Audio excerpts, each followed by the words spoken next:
వేములవాడ పట్టణంలోని శ్రీ సరస్వతి శిశు మందిర్ ఉన్నత పాఠశాలలో ఘనంగా గీతా జయంతి వేడుకలు నిర్వహించారు. ఈ కార్యక్రమానికి ముఖ్య అతిథిగా సమితి కార్యదర్శి గర్షకుర్తి వెంకటేశ్వర్లు హాజరై జ్యోతి ప్రజ్వలన చేసి కార్యక్రమాన్ని ప్రారంభించారు. ఈ సందర్భంగా విద్యార్థులకు భగవద్గీత శ్లోకాల పోటీ నిర్వహించారు. పోటీలో గెలిచిన విద్యార్థులకు ప్రబంధకారిణి సభ్యుల చేతుల మీదుగా బహుమతులు ప్రదానం చేశారు.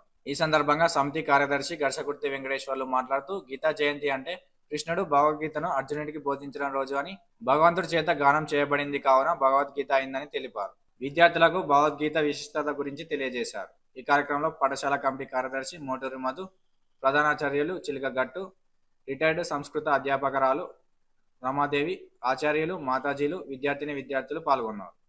మత్పరము మద్భక్త సంగవర్జితః నిర్వైర సర్వభూతేషు యస్స మామేతి పాండవ శ్రేయో హి జ్ఞానమభ్యాసత్ జ్ఞానం జ్ఞానత్కల్పఫలత్యాగః త్యాగశాంతిరనంతరం క్షేత్రజ్ఞం చాపి మాం విద్ధి సర్వక్షేత్రేషు భారత క్షేత్రజ్ఞయో జ్ఞానం యత్ర జ్ఞానం మతం మమ.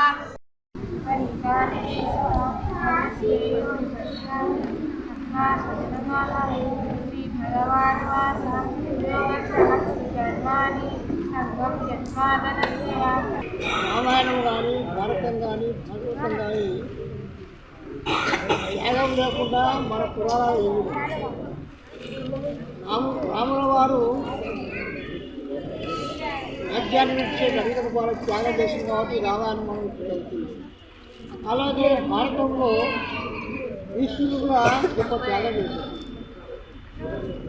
కాబట్టి మనం భారతం రోజు మనం భారతం వినాలి.